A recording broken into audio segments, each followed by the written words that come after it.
Hello everyone, welcome back to our next video of vital science. तो आज हम लोग पढ़ने जा रहे हैं टेम्परेचर के बारे में। पहला वाइटल साइंस जो हमारे बॉडी के होम्योस्टैसिस के बारे में बताता है। पहले मैं कुछ इस वीडियो के बारे में बता देता हूँ कि ये सीरीज़ ऑफ वीडियोज़ हैं जो वाइटल साइंस के बारे में कंप्लीट वीडियो आएगी। तो इसके लास्ट वीडियो में एक और नई चीज़ आएगी जिसमें कि हम लोग क्वेश्चन प्रैक्टिस करेंगे।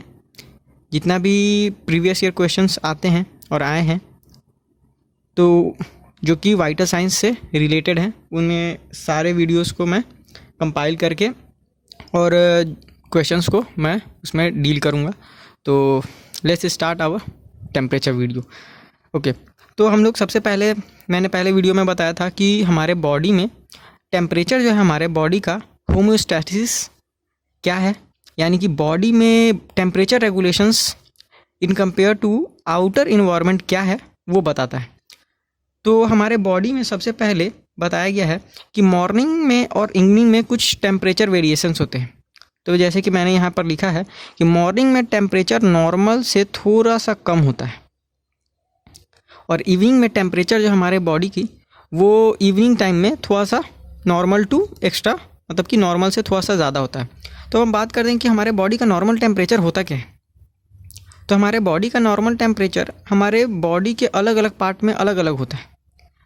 तो इसकी वजह से मैंने यहाँ पर कुछ बताया है। देखिए, नॉर्मल टेम्परेचर जो हमारे बॉडी का वो हम लोग कुछ अलग अलग बॉडी पार्ट से असेस करते हैं। जैसे कि सबसे पहला रूट है हमारा ओरल, यानी हम अपने जीभ के नीचे यानी कि टंग के नीचे रखते हैं और टेम्परेचर असेस करते हैं। फिर एक्जिला सेकंड है, थर्ड है रेक्टल, और फिर हमारा और भी एक है जैसे कि हमारा टिम्पैनिक, यानी कि ईयर से हम लोग, आउटर ईयर से हम लोग टेम्परेचर असेस करते हैं। लेकिन मैक्सिमली हम लोग यही 3 रूट अपनाते हैं। तो उसके पहले इसके हम ऊपर बात करते हैं कि क्या क्या वैल्यूज़ हैं हमारे टेम्परेचर के ऊपर।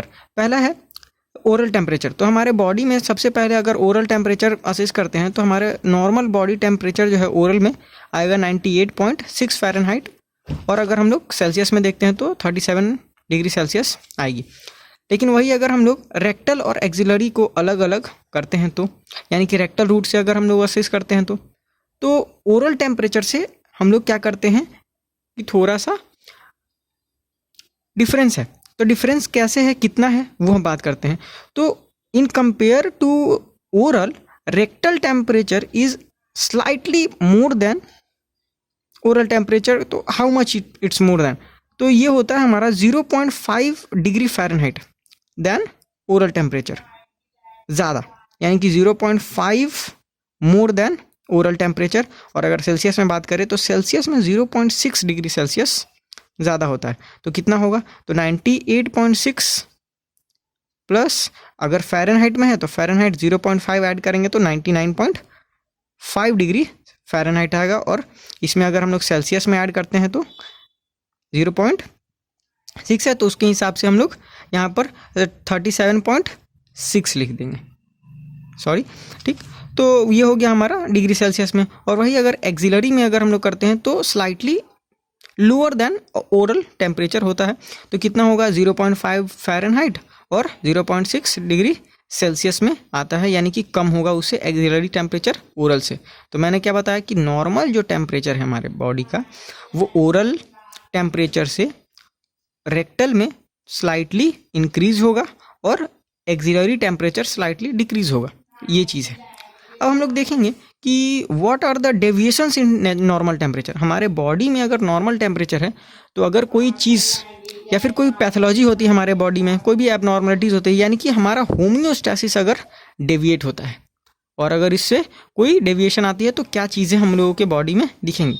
तो हम लोग देखते हैं, सबसे पहला है हाइपोथर्मिया, हाइपरथर्मिया, यानी कि उसको पायरेक्सिया भी कहते हैं। तो हाइपोथर्मिया यानी कि बॉडी का टेम्परेचर कम हो जाना, और हाइपरथर्मिया यानी कि बॉडी का टेम्परेचर इंक्रीज़ हो जाना। और अगर हम लोग बात करते हैं कि अगर बॉडी टेम्परेचर इंक्रीज़ होता है तो डिक्रीज़ करेगा, तो जो भी नॉर्मल टेम्परेचर उससे डिक्रीज़ होगा। लेकिन इंक्रीज़ जब करता है बॉडी टेम्परेचर तो वो इंक्रीजिंग का जो लेवल है वो थोड़ा अलग अलग होता है। तो जैसे कि अलग कैसे होगा, तो माइल्ड, मॉडरेट, सीवियर और हाइपर पायरेक्सिया, ये 4 डिग्री हैं जैसे कि हमारे बॉडी में टेम्परेचर थोड़ा सा डेविएट होता है। तो कैसे होगा, माइल्ड अगर कोई पर्सन है, if anyone having a body temperature in between 99 to 100 degree Fahrenheit, he will be in a mild case of hyperthermia. और अगर मॉडरेट है तो 100 to 103 degree Fahrenheit. Severe patient है तो उनमें अगर तो 103 to 105 डिग्री फ़ारेनहाइट। अगर ज़्यादा इन्फेक्शन है बॉडी में, सेप्टिसेमिया टाइप का कुछ केस है तो उसमें आता है। और हाइपर पायरेक्सिया कहने का मतलब है कि मोर देन 105 डिग्री फ़ारेनहाइट, अगर इससे ज़्यादा है 105 डिग्री फ़ारेनहाइट से अगर ज़्यादा टेम्परेचर है तो इसको हाइपर पायरेक्सिया के फॉर्म में रखते हैं और उसके कैटेगरी में रखते हैं। और इस समय इंसान को न्यूरोलॉजिकल सिम्टम्स दिखेंगे।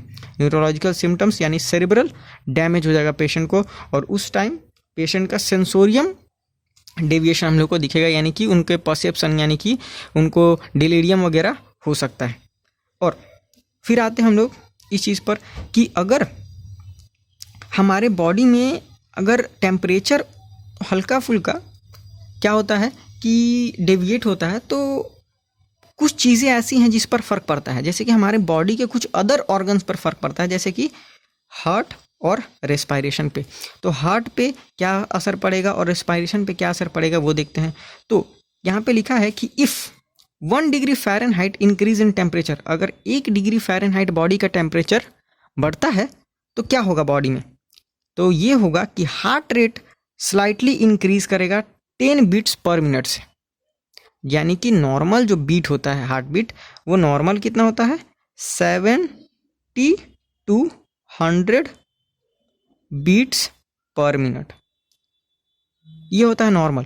लेकिन अगर हमारे बॉडी का टेम्परेचर 1 डिग्री फ़ारेनहाइट से इंक्रीज़ करता है तो हमारे बॉडी का जो हार्ट रेट है वो 10 बीट्स पर मिनट से इंक्रीज़ होता है। और अगर रेस्पायरेशन की बात करें तो रेस्पायरेशन जो है हमारा 4 ब्रीथ पर मिनट के हिसाब से इंक्रीज़ होता है। इफ़ अगर मान लेते हैं एग्जांपल, इफ़ 16 है हमारा नॉर्मल, ठीक है, तो अगर हमारी बॉडी का टेम्परेचर 1 डिग्री फ़ारेनहाइट इंक्रीज़ होता है तो हमारे जो रेस्पिरेशन में चेंज दिखेगा वो है 20 बीट्स पर मिनट हो जाएगा हमारा जो रेस्पायरेशन रेट है, ये रहा। उसके बाद फिर देखते हैं हम लोग कि मेथड्स एंड क्लिनिकल रिलेशंस, यानी कि क्या क्या मेथड्स हैं। इसमें मैं बताने जा रहा हूँ कि क्या क्या ऐसे मेथड्स हैं जिसको हम लोग यूज़ करके टेम्परेचर का असेसमेंट कर सकते हैं। तो कुछ मेथड्स हैं, यानी कि यहाँ पर 5 मेथड्स हैं मैंने बताया है, जो है oral method, rectal method, axillary method, tympanic method और डिस्पोजेबल थर्मोमीटर। डिस्पोजेबल थर्मोमीटर एक पेपर होता है, पेपर है, पेपर स्ट्रिप, जिस पर रीडिंग्स होते हैं और अगर वो फोरहेड पर लगाते हैं, यानी कि फ्रंटल बोन पर लगाते हैं फोरहेड पर, और वहाँ से हम लोग टेम्परेचर असेस करते हैं। आगे पढ़ते हैं, देखते हैं आप बाकी का। तो सबसे पहला है ओरल असेसमेंट। तो ओरल में क्या है कि हम लोग देखेंगे इसमें क्या पढ़ने वाले हैं कि ओरल में क्या क्या हम लोग करेंगे, कैसे टेम्परेचर असेस करना है और उससे रिलेटेड क्लिनिकल रिलेशंस क्या है कि क्या क्या क्लिनिकल्स में हम लोगों को ध्यान रखने की ज़रूरत है। तो सबसे पहले 15 to 30 minute time lag before and after consuming any hot और कोल्ड और च्युइंगम, ठीक है। यानी कि कोई भी चीज़ अगर पेशेंट है उनका अगर हमको ओरल टेम्परेचर असेसमेंट करना है तो थर्मोमीटर को उनसे पहले पूछेंगे, थर्मोमीटर को प्लेस करने से पहले, कि क्या आपने 10 या 15 मिनट 20 मिनट के आसपास में कोई ऐसे गर्म चीज़ों का सेवन किया है या फिर कोई ठंडी चीज़ों का सेवन किया है या फिर आपने कोई च्युइंगम च्यू किया है। अगर ऐसा है तो उसमें हम लोग सबसे पहले क्या करेंगे, कुछ डिले करेंगे और तब ओरल टेम्परेचर लेंगे, और नहीं तो फिर नेक्स्ट हम लोग क्या करेंगे, दूसरे टेम्परेचर रूट को असेस करेंगे। नेक्स्ट क्या है ओरल टेम्परेचर से related, keep thermometer posterior sublingual pocket and in close lip with close lip. कहने का मतलब है कि हम लोग क्या करते हैं, टेम्परेचर को असेस करने से के समय जो थर्मोमीटर है हमारा उसको कहाँ रखेंगे, पोस्टीरियर सबलिंगुअल। सबलिंगुअल यानी कि जस्ट बिलो द टंग, और पोस्टीरियर यानी कि टंग के पिछले हिस्से में, नीचे में, और विथ क्लोज लिप, यानी कि पेशेंट को कहेंगे कि आपको लिप को क्लोज कर लेना है ताकि टेम्परेचर में चेंजेस ना आ जाए। फिर देखते हैं हम लोग कि कॉन्ट्रा इंडिकेशंस क्या है, यानी कि कौन कौन सी ऐसी कंडीशंस होंगी जिसमें हम लोग ओरल टेम्परेचर पेशेंट में नहीं असिस्ट कर सकते हैं। उसके लिए हम लोगों को कोई और रूट चूज़ करना पड़ेगा। तो क्या है हमारा, तो सबसे पहला कॉन्ट्रा इंडिकेशन है कि ईटी ट्यूब, अगर पेशेंट के में हम लोगों ने क्या किया है, ईटी ट्यूब प्लेस किया है, तो उन पेशेंट में जाहिर सी बात है कि हम लोगों को जगह नहीं मिलेगा और जाहिर सी बात है उसमें हम लोग नहीं कर पाएंगे ओरल टेम्परेचर असिस्ट। उसके बाद माउथ अल्सर्स, अगर पेशेंट को माउथ अल्सर है तो उस पेशेंट में माउथ अल्सर में स्लाइवेशन ज़्यादा होते हैं, तो उसकी वजह से टेम्परेचर जो हम लोगों को डिक्रीज़ मिलेगा, तो इसकी वजह से हम लोगों को नहीं करना है। चिल्ड्रन बियरिंग टीथ, अगर बच्चे जो हैं जिनके दांत आ रहे हैं तो उनमें हम लोग को नहीं करना होता है, क्योंकि अगर बच्चे को दांत आ रहा है और अगर वो थोड़ा सा भी एक्टिव है बच्चा, तो वो हो सकता है कि थर्मोमीटर को बाइट कर ले और उससे फर्दर इंजरीज हो सकती हैं, तो उसकी वजह से हम लोग कॉन्ट्राइंडिकेटेड है। सर्जरी, नेजल ओरल सर्जरीज है या फिर क्लेफ्ट पैलेट क्लेफ्ट लिप का अगर सर्जरी है तो उसमें हम लोग ओरल टेम्परेचर ओरल रूट से नहीं कर सकते हैं, इंटर कॉन्ट्राइंडिकेटेड है।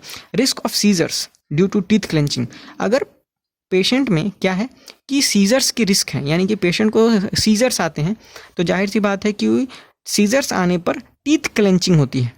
टीथ क्लेंच यानी कि दांत को जोर से दबाना जॉ में, तो उसकी वजह से हो सकता है कि अगर हम लोग टेम्परेचर ओरल टेम्परेचर असिस्ट कर रहे हैं उसी समय सीजर्स आ जाए तो पेशेंट को फर्दर इंजरीज हो सकती हैं और मर्क्यूरी वो सॉल्व कर सकता है, तो उसके लिए कॉन्ट्राइंडिकेटेड है। अब देखते हैं कि थर्मोमीटर को क्लीन करने के लिए, क्योंकि थर्मोमीटर यूज़ कर रहे हैं हम लोग और थर्मोमीटर यूज़ कर रहे हैं तो क्योंकि बहुत सारे पेशेंट्स में क्या है अनक्लीन्ड क्या है, तो प्रिंसिपल क्या है कि हम थर्मोमीटर को यूज़ कैसे करेंगे। हम लोग थर्मोमीटर को यूज़ करने के लिए क्या है कि प्रिंसिपल दिया गया है कि आपको थर्मोमीटर को कैसे रखना है, क्योंकि वो क्या है एक असेसमेंट टूल है और असेसमेंट टूल को अगर अच्छे से नहीं रखेंगे तो पेशेंट में फर्दर इन्फेक्शंस ट्रांसमिट हो सकते हैं। तो before using of thermometer we should clean the thermometer from bulb to stem. अगर मान लेते हैं कि ये हमारा क्या है थर्मोमीटर है, तो इसको हम लोग कैसे इसको संभाल के रखेंगे, कैसे फर्दर इन्फेक्शन को ट्रांसमिट होने से बचाएंगे। तो कभी भी यूज़ करने से पहले बल्ब से स्टेम के तरफ, यानी कि क्लीन्ड टू अनक्लीन्ड, क्योंकि ये थर्मोमीटर है ये डिप करके रखा हुआ होगा किसी क्लोरोहेक्सिडिन सॉल्यूशन में या फिर कोई भी एंटीसेप्टिक सॉल्यूशन में, तो उसमें से निकालेंगे तो क्लीन है। अभी ये साइड जो है क्लीन है और ये साइड अनक्लीन है, यानी कि क्लीन टू अनक्लीन जाएंगे। और अगर हम लोगों ने क्या किया है कि पेशेंट से असेसमेंट ले लिया है, उसके बाद कैसे क्लीन करेंगे, तो वो है स्टेम टू बल्ब, यानी कि बल्ब तक आएंगे। इसको बल्ब बोलते हैं, इसको स्टेम बोलते हैं, तो इस थर्मोमीटर में ठीक है, तो ऐसे करते हैं हम लोग। ये है हमारा after using stem to bulb, before using bulb to stem की तरफ क्लीन करेंगे। अब हम लोग देखते हैं कि ओरल से एक्सिलरी टेम्परेचर की तरफ। एक्सिलरी टेम्परेचर क्या है, तो एक्सिलरी टेम्परेचर में हम लोग देखते हैं एक्सिलम के ऊपर हम लोग अंदर प्लेस करते हैं। इसका क्या है कि लीस्ट एक्यूरेट एक्सिलरी टेम्परेचर जो है हमारे लीस्ट एक्यूरेट में आते हैं, क्योंकि वो सबसे कम है इसलिए। ठीक, clients axilla should be dry, ये हम लोग को प्रिकॉशन देखना है कि जो क्लाइंट्स का एक्सिला है जिनके ऊपर हम लोगों को प्लेस करना है थर्मोमीटर को, उनका एक्सिला जो है ड्राई होना चाहिए, नहीं तो फिर फर्दर कुछ टेम्परेचर में डेविएशंस आ सकते हैं। रेक्टल टेम्परेचर, अब देखते हैं रेक्टल टेम्परेचर में, क्योंकि एक्सिलरी में बस इतना ही है कि आपको बस लीस्ट एक्यूरेट है, ज़्यादा इसको यूज़ ना करें। अगर आपको एक्यूरेसी के साथ अगर टेम्परेचर असेस करना है तो आपको फर्दर आपको जाना चाहिए ओरल टेम्परेचर या फिर रेक्टल टेम्परेचर से आपको लेना चाहिए। अब रेक्टल टेम्परेचर क्या है, तो रेक्टल टेम्परेचर हमारे रेक्टम एरिया में थर्मोमीटर को प्लेस करते हैं, तो उसके से रिलेटेड क्या है clinical relations. Left lateral position, सबसे पहले पोजीशंस पेशेंट को सबसे प्रॉपर देंगे ताकि पेशेंट जो है क्या रहे कंफर्टेबल फील करे, और पेशेंट को ये बताना है कि आपका रेक्टल थर्मोमीटर हम लोग प्लेस करने वाले हैं टेम्परेचर असेसमेंट के लिए। मोस्ट एक्यूरेट है रूट, और बर्न पेशेंट में ज़्यादा यूज़ किया जाता है। अब देखते हैं हाउ टू अप्लाई। अगर थर्मोमीटर प्लेस करना है रेक्टम में तो इट्स अ इन्वेसिव प्रोसीजर, और अगर इन्वेसिव प्रोसीजर हम लोग कर रहे हैं तो काफ़ी अच्छे से और प्रिसाइजली हम लोग को करना है ताकि पेशेंट को कोई दिक्कत ना हो। तो उसके लिए शुड बी लुब्रिकेटेड, यानी कि सबसे पहले पेशेंट जो थर्मोमीटर है उसको लुब्रिकेट करेंगे किसी एनेस्थेटिक एजेंट से। उसके बाद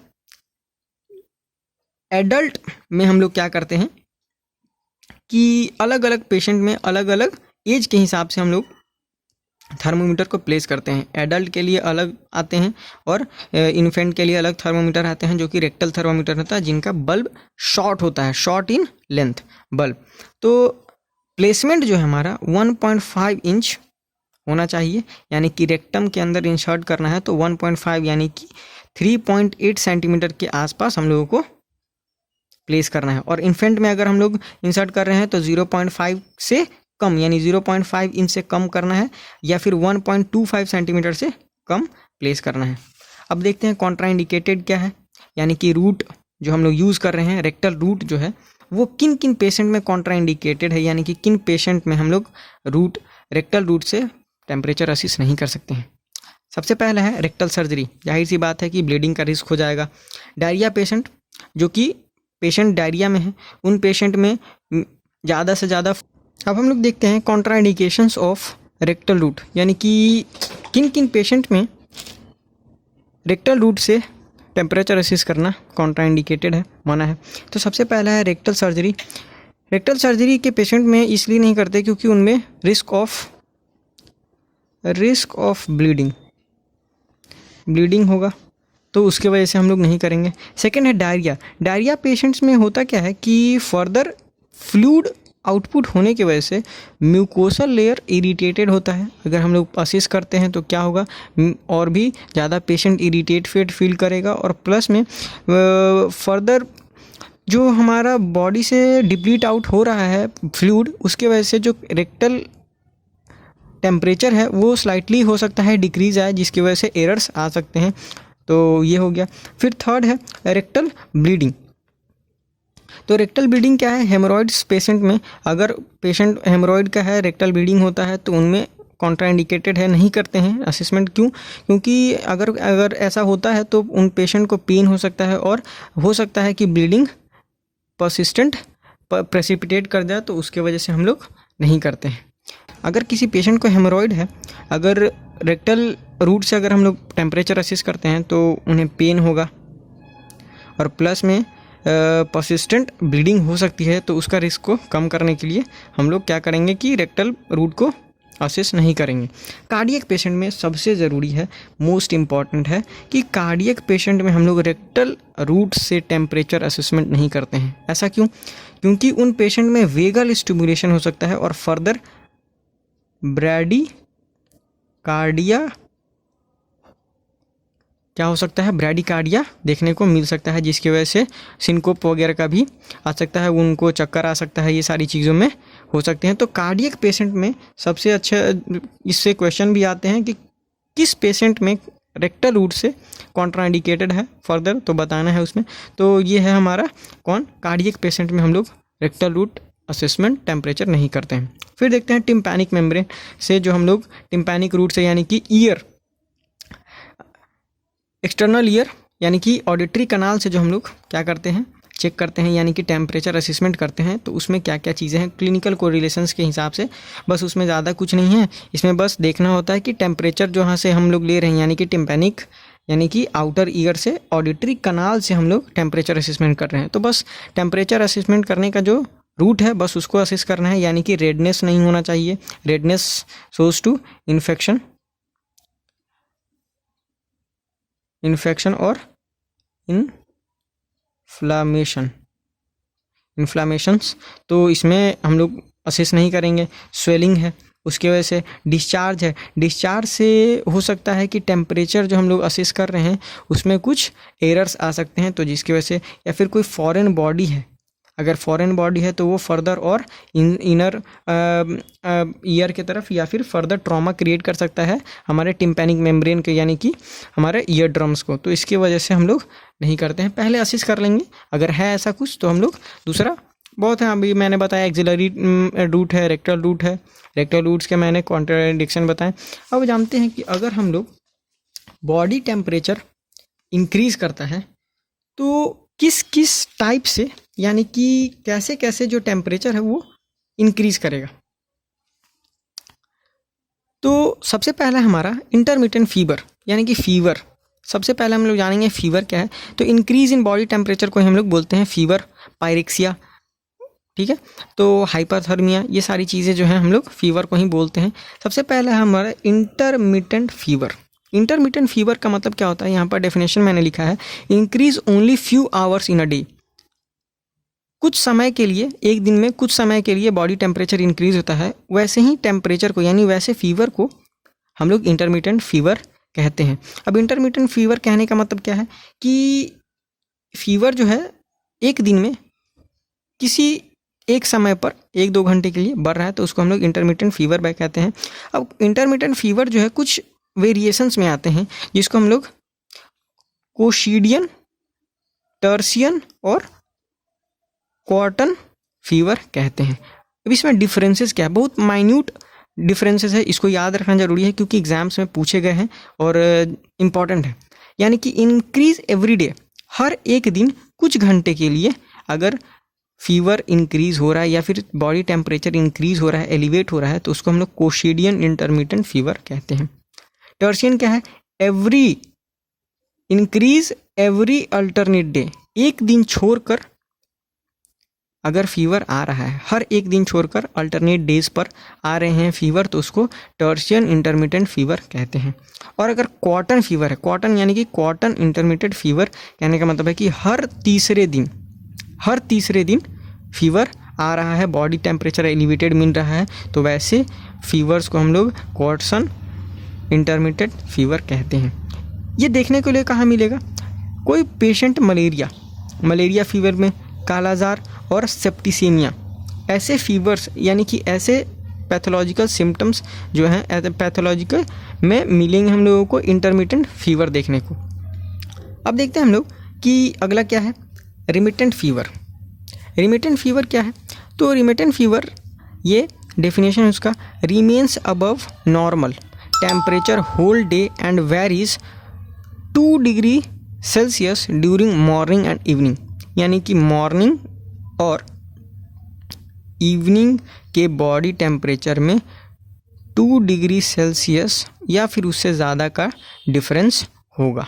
यानी कि ये कम हो सकता है, ये ज़्यादा हो सकता है, ये ज़्यादा ये कम हो सकता है, तो वो टेम्परेचर वेरिएशन होंगे। और ये ज़्यादातर टाइफॉइड फीवर में देखने के लिए मिलता है। तो ऐसे भी हम लोग क्वेश्चन पूछा जा सकता है एग्जाम में कि रिमिटेंट फीवर फॉलोइंग क्वेश्चंस में, मतलब कि फॉलोइंग ऑप्शंस में किस में देखा जाएगा, typhoid fever is the most opt question. तो उसके बाद है कि लो ग्रेड फीवर।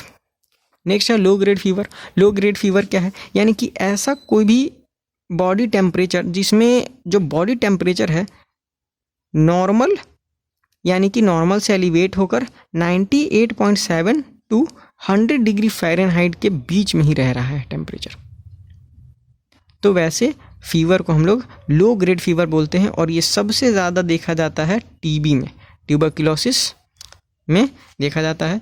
उसके बाद देखते हैं हम लोग क्राइसिस, यानी फीवर का एक और टर्मिनोलॉजी है, क्राइसिस बोलते हैं जिसको, जो sudden decrease to normal, body temperature पहले इंक्रीज थी, उसके बाद तुरंत sudden half an hour 15 minutes में body temperature back to normal आ जा रही है।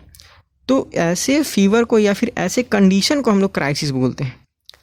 तो क्राइसिस जो है 2 भाग में बांटा गया है कि true crisis and a false crisis. यानी बॉडी टेम्परेचर डिक्रीज हो रहा है, दोनों में होगा, ट्रू में भी होगा और फॉल्स में भी बॉडी टेम्परेचर डिक्रीज हो रहा है, बैक टू नॉर्मल आ रहा है कुछ समय में ही। लेकिन प्लस उसमें क्या है कि अगर ट्रू क्राइसिस है तो बॉडी टेम्परेचर कम होगा और जो पैथोलॉजी है बैक्टीरिया, मतलब कि पैथोलॉजी है जो बॉडी में, यानी कि डिजीज़ जो है उसके सिम्टम्स भी घट रहे हैं। यानी कि आपने दवा खाया, मेडिसिन ली और बॉडी टेम्परेचर सडन डिक्रीज हुआ और प्लस में सिम्टम्स भी डिक्रीज हुआ, तो उसके वजह से क्या हुआ कि उसको हम लोग कहेंगे क्या, ट्रू क्राइसिस। अब फॉल्स क्राइसिस, इसमें भी टेम्परेचर डिक्रीज हो रहा है, सडन डिक्रीज टू नॉर्मल आ रहा है body temperature, but there is no cure in symptoms. Symptoms में कोई चेंजेस नज़र नहीं आ रही है, तो इसको बोलते हैं फॉल्स क्राइसिस। अब नेक्स्ट है हमारा लाइसिस। लाइसिस क्या है? लाइसिस एक जिगजैग पैटर्न में हमारे बॉडी टेम्परेचर जो है कंट्रोल होगा और plus then comes to normal, और फिर नॉर्मल को आ जाएगा। यानी बॉडी टेम्परेचर जिगजैग। जिगजैग कहने का मतलब है कभी इंक्रीज कभी डिक्रीज, कभी इंक्रीज कभी डिक्रीज, ऐसे होगा और फिर हमारा बॉडी टेम्परेचर जो है नॉर्मल की तरफ आ जाएगा। इसको बोलते हैं लाइसिस, यानी zigzag pattern and then comes to normal. Sixth है और लास्ट, राइगर। राइगर क्या होता है? राइगर जो है बॉडी में सडन इंक्रीज ऑफ टेम्परेचर की वजह से शिवरिंग यानी चिल्स आते हैं, बॉडी जो है शेक करेगी और पेशेंट को ठंड लगेगी बहुत तेज़। तो ये कब देखा जाता है? मलेरियल पेशेंट में ज़्यादातर हम लोगों को ये टाइप ऑफ फीवर यानी राइगर्स देखने को मिलता है। तो ये था हमारा टेम्परेचर वाइटल साइंस जो कि ख़त्म हो गया। और नेक्स्ट वीडियो है हमारा, next video on heart rate, यानी कि नेक्स्ट वाइटल साइंस के ऊपर हम लोग का नेक्स्ट वीडियो आएगा। तो टिल देन थैंक यू।